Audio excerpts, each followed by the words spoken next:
diputado de la Comisión de Consumidores? Es una serie de reuniones informativas que estamos haciendo sobre el proyecto de Código del Consumidor. Este lo habíamos presentado a algunos diputados, es una elaboración en verdad que hicieron muchos de los juristas que trabajan en el ámbito del derecho del consumidor.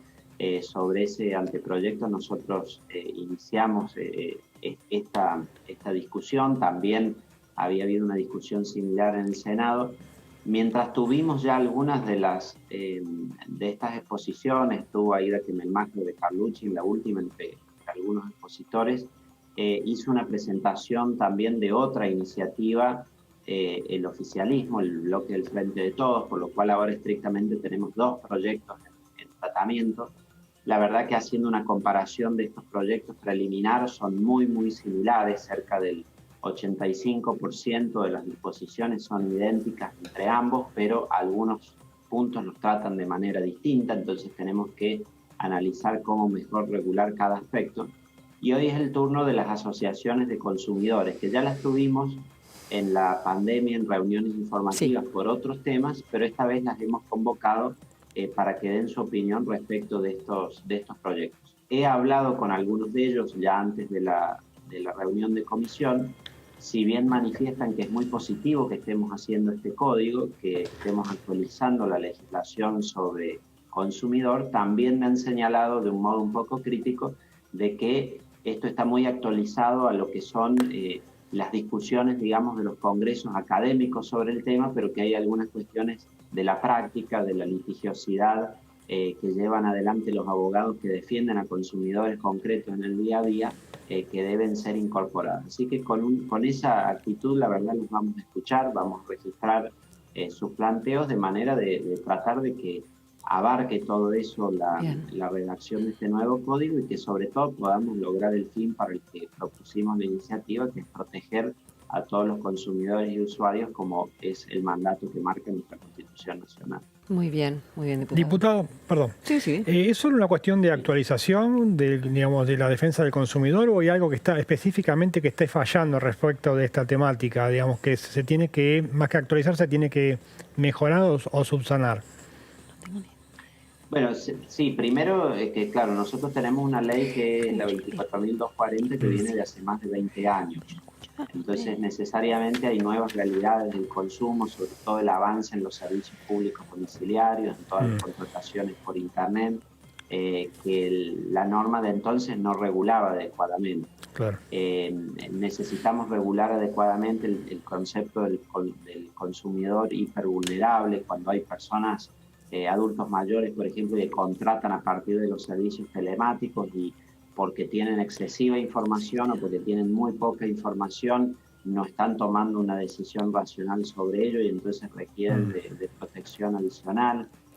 Hay un fenómeno que se ha observado también en el consumo, que es el del sobreendeudamiento de las familias con todas las oportunidades crediticias que tienen para el consumo.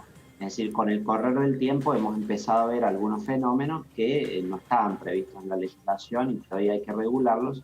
Y a su vez hay una idea de codificar, es decir, de que en lugar de haber normas particulares para resolver cada problema vinculado al consumo, tengamos una sola norma regular que establezca todos esos principios y sobre el cual los jueces puedan actuar en los casos concretos. Hay también una intención de fortalecer la autoridad nacional en el ámbito del consumo para que de esa manera las sanciones, multas que se prevén por la ley sean efectivas y no solo queden en la letra de la ley.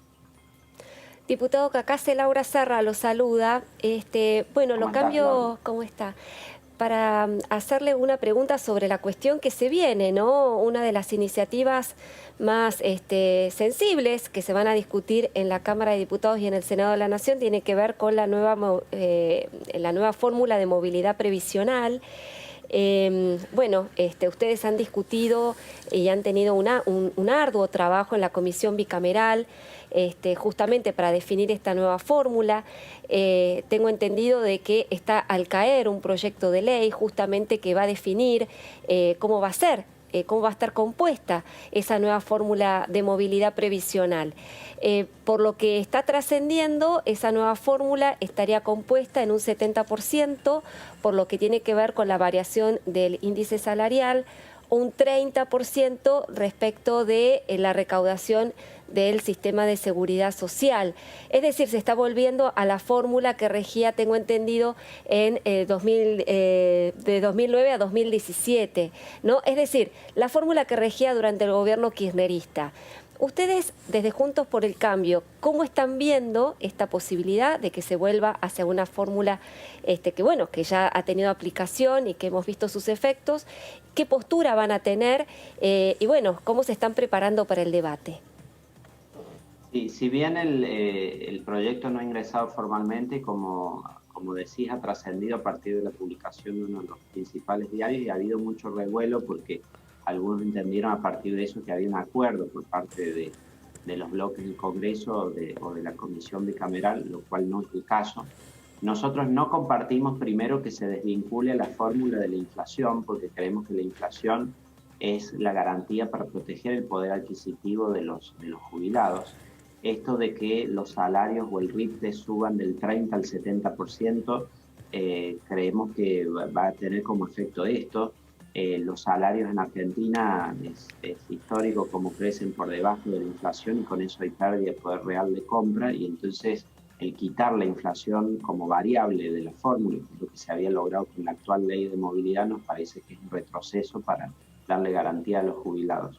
En segundo término, la inclusión, como ya existía en la fórmula de la administración de la presidenta Cristina Fernández de Kirchner, de la recaudación, creemos que es incorrecto. Primero porque no es necesario hacerlo para asegurar la sustentabilidad del sistema. Sí es un punto que habíamos discutido extensamente en la Comisión Bicameral y habíamos dicho que era el Fondo de Garantía de Sustentabilidad el que podía asistir al Tesoro para financiar el pago de jubilaciones cuando hubiera problemas presupuestarios, como está sucediendo ahora durante el año 2020 y como hemos de hecho aprobado una ley específica del Fondo de Garantía de Sustentabilidad para regular eso. Entonces no es necesario hacerlo con la recaudación y además el incorporar la recaudación es malo para los jubilados porque se los ata a una variable que depende de la eficacia del Estado para recaudar o de si el Estado establece una política tributaria como reducir las contribuciones patronales para fomentar el empleo.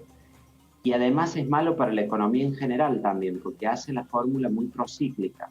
Es decir, cuando la economía crece, ahí aumentan los gastos y aumentan las jubilaciones y cuando la economía está en recesión, que es cuando los jubilados más necesitan tener recursos, se termina ajustando. Como ha pasado ahora, que en la pandemia, que nos ha llevado a la peor crisis económica, donde los jubilados son el principal grupo de riesgo, justamente a ellos es a quienes se les ajustan sus haberes. Entonces no podemos de ningún modo coincidir con estos puntos, lo hemos estado conversando hoy y la verdad que si se ratifica en estos términos la presentación del proyecto, desde luego vamos a dar el debate fuerte en la comisión, pero nosotros esa propuesta no la vamos a acompañar.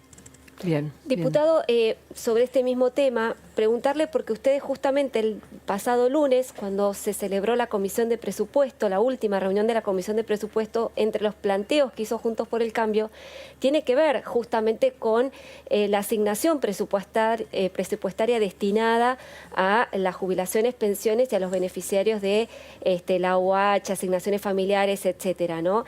Que ustedes estaban advirtiendo que hay una subestimación en esa asignación presupuestaria. ¿Cómo es esto? ¿Lo puede explicar? Es decir, que el gobierno va a pagar menos de lo que está estipulado, de lo que está estipulado actualmente, me refiero.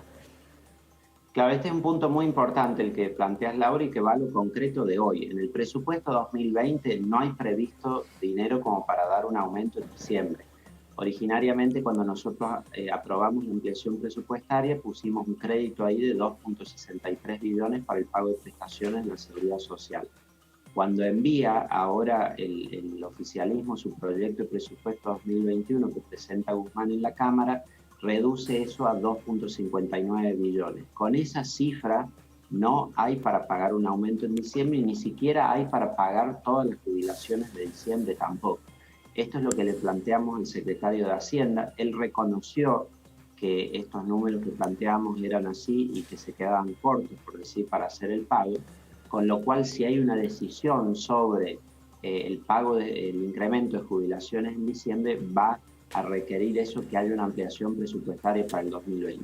En función de esa ampliación presupuestaria de 2020, que haya el margen que queda bajo el presupuesto 2021 para hacer un aumento a los jubilados es mucho menor y es muy escaso, lo cual muestra que esto que manifestó el ministro en comisión en el Congreso de que va a haber un aumento para los jubilados en 2021 del 31%, no es tal. Es decir, se presentó ese número como para decir que era superior a la inflación proyectada, pero cuando uno hace todos estos ajustes muestra que en la práctica lo que está previsto en el presupuesto es mucho menor y que si quedara así lo que va a significar es una pérdida en términos reales, es decir, un aumento menos que la inflación para los jubilados. Muy bien, gracias Alejandro, muy amable por su tiempo, gracias diputado. A disposición.